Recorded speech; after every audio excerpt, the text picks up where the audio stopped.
What do you know about humidity?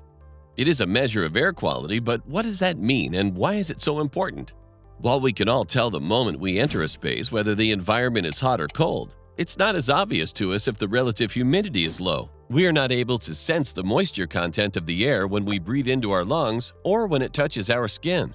The problem with dry air is that 1. It weakens the immunity of our body. 2. It helps viruses stay in the air for a longer time, making it easier for people to inhale them and become infected. 3. It helps viruses stay alive for a longer time.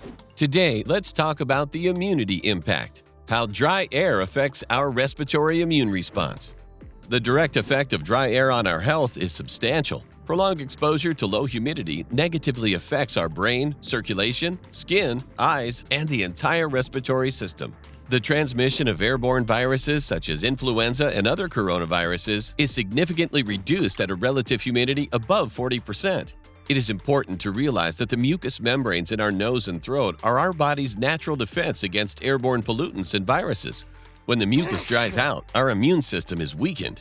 Let's have a look at an interesting experiment from Professor Dr. Akiko Iwasaki of Yale University. Several mice were exposed to the influenza A virus, then were kept in a controlled environment, some at 10%, others at 50% relative humidity for a few days. Then scientists observed their tracheas, commonly known as the windpipe. Dr. Iwasaki measured the ability of the mice's windpipes to remove particles from the deeper trachea to the upper trachea, effectively leading to their recovery. Here you can see the movement of the particles in the trachea. At a relative humidity of 10%, so in dry air, the particles move slowly and advance marginally in random directions. This low indoor humidity weakens the natural resistance to influenza. These mice experienced a more serious level of infection.